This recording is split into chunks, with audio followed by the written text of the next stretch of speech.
So, Brian, if a young person came to you and said, I want to be an Army Ranger, what advice would you give them? God bless you.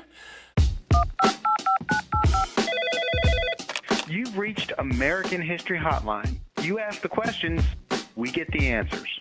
Leave a message.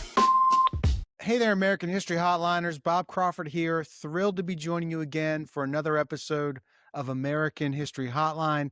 It is the show where you ask the questions. And to get us a question, you can send a voice memo or a video to our brand new website, AmericanHistoryHotline.com. That's AmericanHistoryHotline.com. Today's question comes from Carolyn in West Virginia. We think of the Army Rangers in our country as a continuous elite force, but their history is full of restarts. Why did the Army keep shutting Ranger units down? And what role did the Irish influence irregular tactics play in the eventual revival? This is a great question, Carolyn. And I see your son is currently serving in the 75th Ranger Regiment. Be sure and thank him for his service for us. And I'd like to also thank our guest today for his service to our country. It's Brian Halstead. He's president of the U.S. Army Ranger Association. Brian, thanks for joining me today. Thank you. Happy to be here. Brian, there's so much to talk about when it comes to the Rangers, but I wanted to ask you something I know that came up when I was doing my research, and I just want you to tell me if this is accurate or not. Was Abraham Lincoln an Army Ranger? Yeah, so in 1812, President raised 6 companies of Rangers. Many famous men were in Rangers in the 18th and 19th centuries, including Daniel Boone and Abraham Lincoln. Now, they were probably used a lot more like Washington used them. They're kind of scouts and reconnaissance more than today's Rangers, which are really part of almost always part of a strike package. But yeah, apparently that is accurate. Amazing. And where I come from in North Carolina, Daniel Boone has some history around here, so it's really cool to hear that. I know some of our audience will know a little bit about the Rangers. Others may have a foggy idea or not know anything. So maybe you hear them in the same, like a lot of people think about the Rangers and they think about the Navy SEALs and the Green Berets. Can you separate those and, what are the Army Rangers? Yeah, a great question. So Navy SEALs, I can't speak to with as much precision, but I was both an Army Ranger and a Green Beret during my couple decades of service. So basically the SEALs are part of the Navy's what I call strike packages, and I'm sure some SEAL somewhere is going to take umbrage at that. But in the Army, the Rangers are just that. They are almost always on offense, almost always hitting something, almost always in the advanced stages of any sort of military kinetic activity that we take.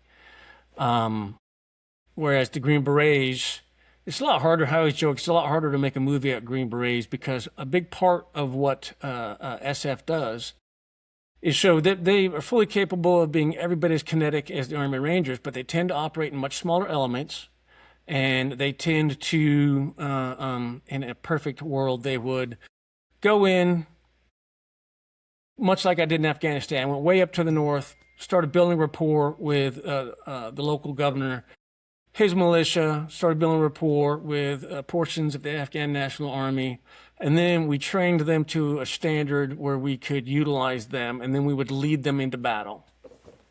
But it's not as sexy, and it takes a long time.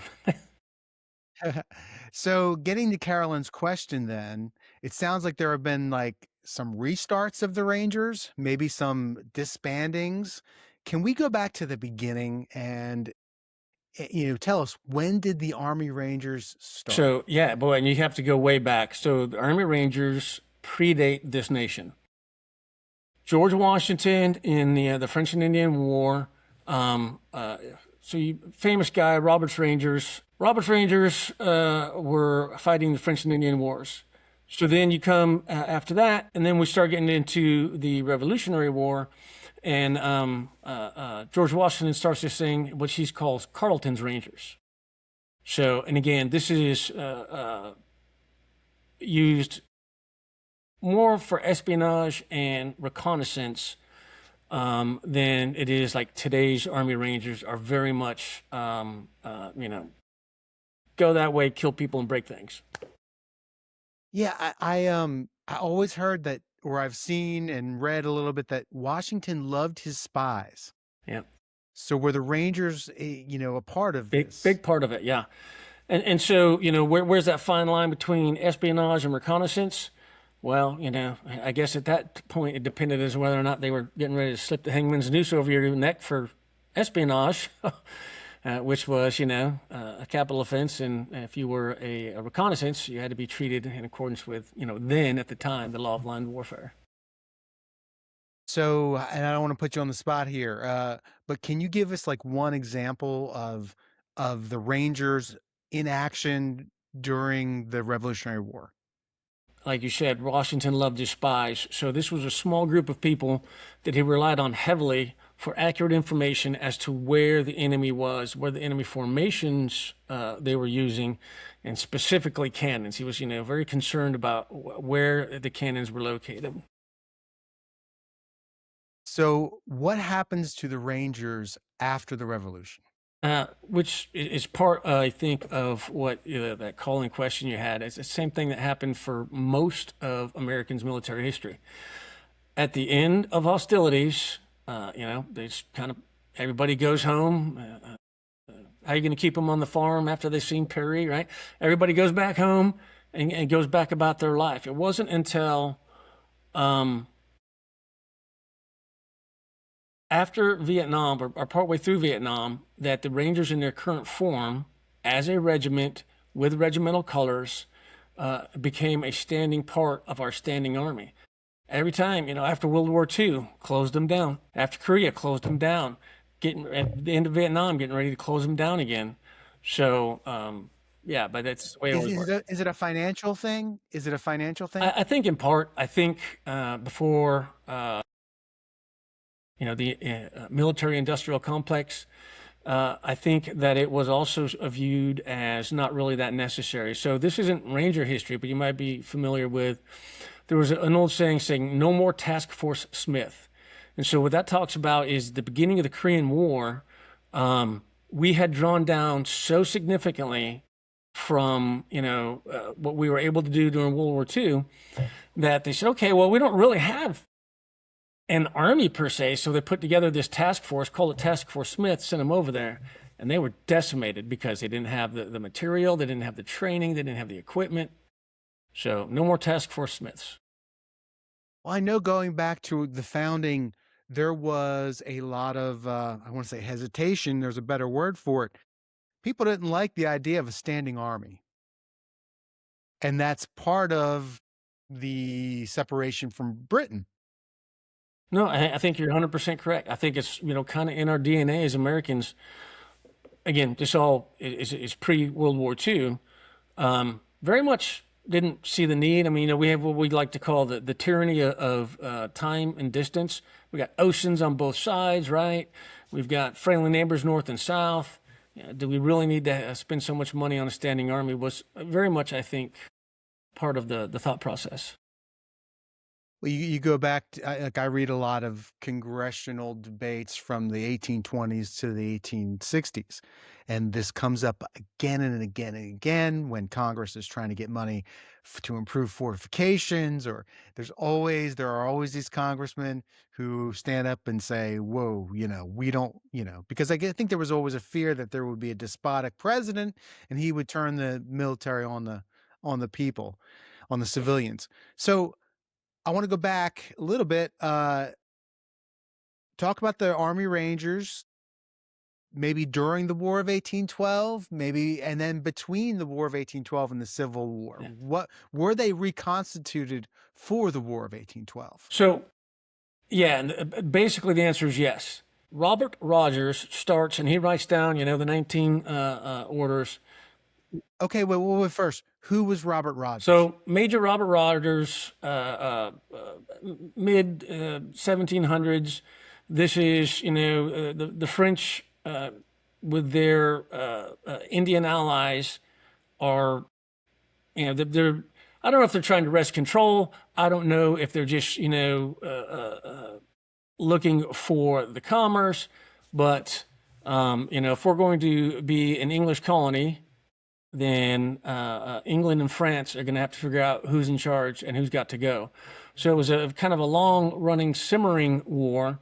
I don't know why they like to call it the War of 1812, but it had been going on for quite some time.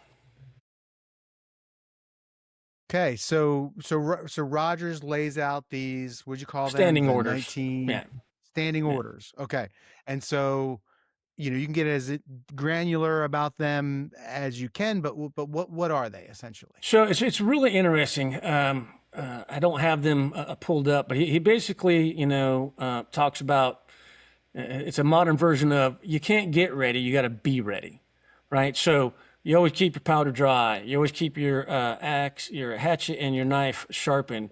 You always keep your musket clean. We're a small unit, and we have to rely on each other. You can never tell a lie to another ranger.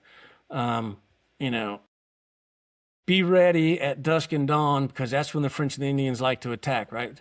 It really messes with your vision. So he kind of laid it all out of what we would think of as common sense military tactics. But he's in an era where the grand armies are standing on these open fields and firing these massive volleys at each other. And I think anybody could look at that and say, well, that just doesn't strike me as very smart.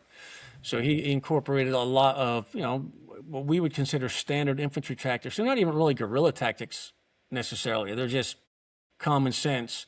You want to conserve your people, right? If you're a man of the people, if you're a democracy, and, it's not subjects that are getting killed, it's your friends and neighbors. You want to conserve your people. It's common sense stuff. So, but would you say, what were the Rangers at that time an innovation in warfighting? Very much so. I would say, because again, this is at a time when the big armies were standing on these huge open fields, and massive volleys at each other, and they incorporated a lot of what they had learned on the frontier. Right? If it's you and your buddies who've pushed out whatever into the Ohio Valley, and you've got hostile Indian tribes, you got French marauders, you have to learn how to fight in a manner that best utilizes what you have and takes advantage of what they don't have. They don't have stealth. They don't have the ability to blend or meld. They don't have the ability to disappear because they don't know what's going on around them. So you start utilizing what works best for you. Was any of this learned from watching Native Americans fight? 100%, yeah. So, okay, so then they were reconstituted during the War of 1812. Yep. And then, then after the War of 1812, they're disbanded again? Yep. And then the Civil War, are they reconstituted again? They are. So most famously, most famously really for the South. So a guy named John Singleton Mosby.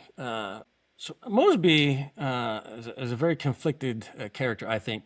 So he is a very agile raider, a lot of cavalry, moving fast, right? Light cavalry stuff. Very, very effective all across north central Virginia. In fact, they called North Central Virginia Mosby's Confederacy for a while. But later in life, he so after the Civil War, basically, when the carpetbaggers were trying to suppress the South, because he had been a reluctant soldier to begin with, he gets special dispensation from the president, winds up becoming an ambassador. Had a very full life after the Civil War. So, but during the Civil War, he is the head of the Confederate Rangers. Confederate Rangers, yeah. And he is an absolute terror. He is moving up and down most of the whole current East Coast. and moved incredible distances, right? So look at a report that he was, in a running battle for, the length of a particular road. And then generals elsewhere would say, okay, well, we could take a breather because he's all the way in Virginia. And then all of a sudden he'd be in South Carolina, and just, incredible. And so some of the innovation that he had came from his ability to work with the population. So when he showed up, he didn't, steal your farm, burn down your house. He was able to work with the population. So supplies, which is always a problem, right? Ask Patton. Supply train was always there with him. So was there an equivalent on the Union side? Not really, not that I've ever seen or heard of. Although, I mean, I know that there were Rangers authorized by Lincoln who had been a Ranger. But I don't know that necessarily we had anybody that was as successful. I'm sure that there was elements, but I don't think they were called Rangers. I could be wrong. And certainly nothing that showed up in, the history that I've been able to find. So when we think of special forces, it's hard to point to a specific Union battalion. I would agree with that, yeah. This is American History Hotline. I'm your host, Bob Crawford. Today, my guest is Brian Halstead. He's president of the U.S. Army Ranger Association. We're talking about the Army Rangers. Please remember to send us your burning questions about American history to AmericanHistoryHotline.com. That's AmericanHistoryHotline.com. Now back to the show. Brian, let's jump to World War II. Okay. Is this the next time the Rangers reappear in the U.S. military? Because we've got the Spanish-American War, we've got World War I. To your knowledge, is World War II the next? Is this where they are reconstituted? Yeah, and this is really where today's modern Rangers sort of draw their lineage back to. So the British Commandos were being very successful. And we're using, the United States Army is using North Ireland sort of as a staging base to get to Europe. So there's a lot of units there. And the order comes down, hey, we need to do something very much like the British Commandos. How are we going to do this? So they start a physical selection process in a little place called Carrickfergus, Ireland, just sort of north of Belfast a little bit. I was just there 2 weeks ago. It was amazing trip. I kind of followed some of the Ranger history leading up. Well, you're in the right place to get it off your chest. And then I went to Normandy for all the D-Day celebrations. So Carrickfergus, Ireland, they begin the process, and then they move over to Scotland, and they begin training with the British Commandos. Okay, so you talk about physical selection. Just kind of nail down on that. So for just a second. The generals decide, hey, look, we're going to get this young captain, a guy named Captain Darby, fairly recent graduate of West Point, played sports at West Point. They know that it's going to be very physically demanding, right? The Ranger training is going to be very physically demanding. So he starts off, there's all these units. They didn't start off as a Ranger battalion. So he gets the word out to all the units in North Ireland. Hey, we're gonna make this special unit. And if you've played sports, if you're very physically fit and you want to give it a try, and I think one of the big selling points was be surrounded by the absolute best men in the United States, right? That's always something. So this was voluntary. Voluntary. Yes, yeah. He was soliciting volunteers. So I think that's always been a big draw to the special operations community, and to this day, is if I got to go do something dangerous, wouldn't it be great to be surrounded by some of the best people in the world? So you talked about they start out in Ireland, right? Start out in Ireland, and then they go to Scotland. And so they're actually training now. After the physical selection in Ireland, they go to Scotland and they start training with the commandos. And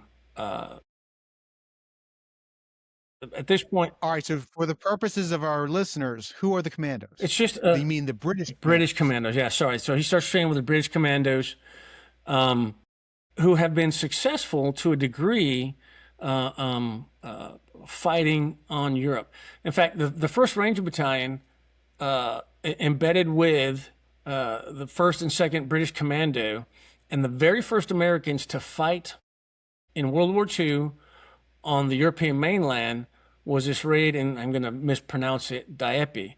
So there's 41 officers and men embedded with these two commando units. They go do a raid across the channel in the first actual combat of Americans on mainland Europe in World War II.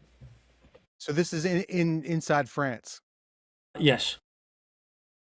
And so, okay, so after that, where do the Rangers begin to really coalesce? So that's a tough one, because we can't talk about Rangers without talking about both theaters, right? So we got Merrill's Marauders out in the Pacific, and we've got Rudder, Colonel Rudder leading the Rangers. So the Rangers went all through portions of North Africa, then back to England, getting ready for D-Day. They had the very important job of silencing the big guns that were emplaced by the Germans to deny. Hitler was calling it Fortress Europe. We basically, France fell in 6 weeks. So he's had almost 4 years to fortify the coastline. He knows that a coastline, at some point, if the Americans get involved and they don't subdue Britain, they're going to come across the channel. He just doesn't know where or how. So he's got, and this is one of the things I was just, like I said, a couple weeks ago, I was over in Normandy, France. These huge bunkers. I mean, the walls are like, 6 feet thick of concrete. And there was big German guns in there, and the idea was, the beaches at Normandy were one of the possible locations where you could get big ships into, based on hydrography. You got to be able to come across. You got to be able to get these ships onto a beach, because a lot of the coast is very rugged, like the cliffs.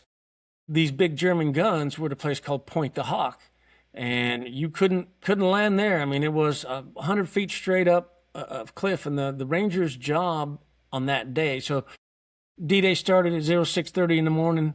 By 07:30, the Rangers were at the base of the cliffs of Pointe du Hoc, and they had to scale those cliffs.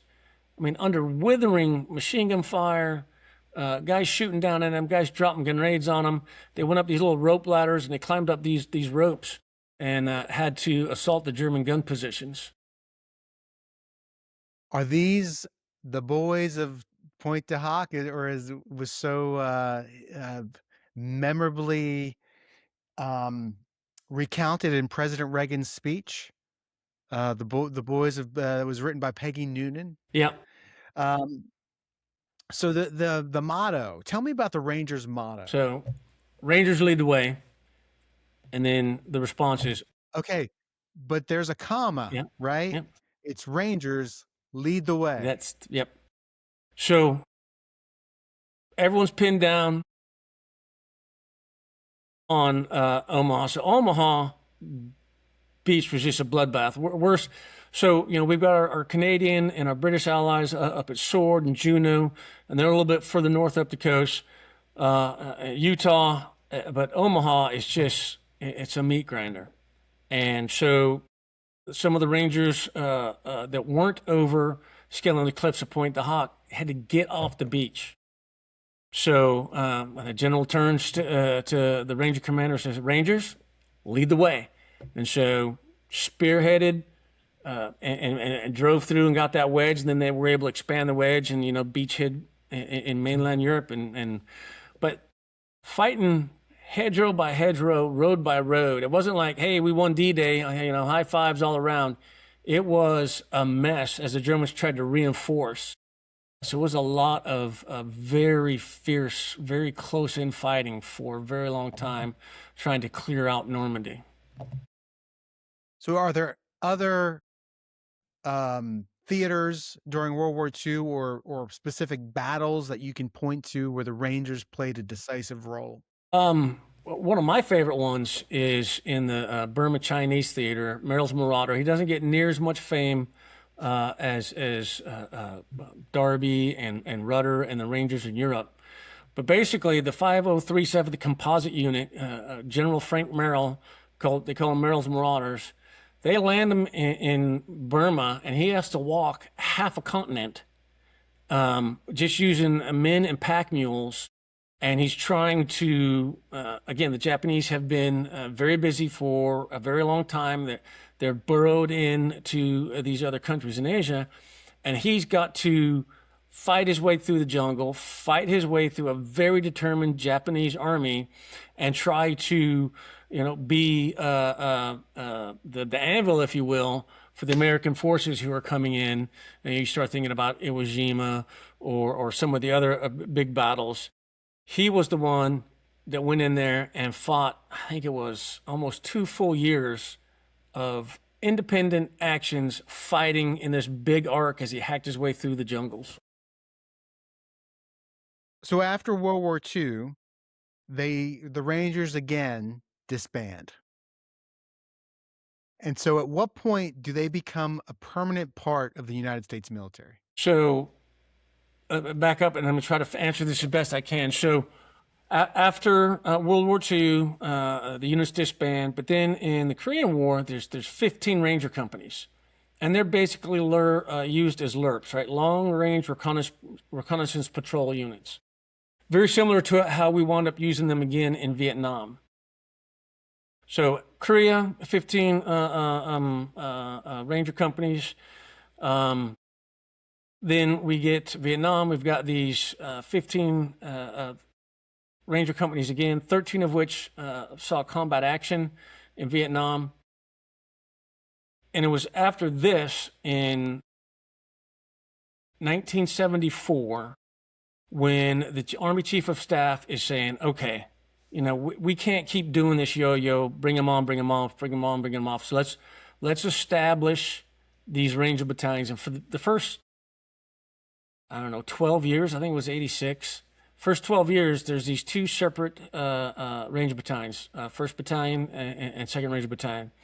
And then in 86, we get that regimental headquarters is activated and the 3rd Ranger Battalion is activated.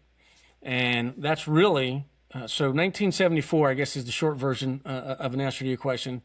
They became a regular part of the TONE of the Army in 1974. So, Brian, if a young person came to you and said, I want to be an Army Ranger, what advice would you give them? God bless you. It's tough.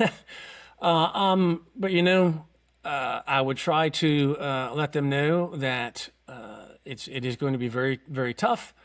And both, mentally, physically, emotionally. You're gone a lot, right? It's hard to have a family, whether that's mom and dad or, a wife and kids. It's a very, very tough life. And unlike other special operations unit, the old saying, you can't get ready, you got to be ready.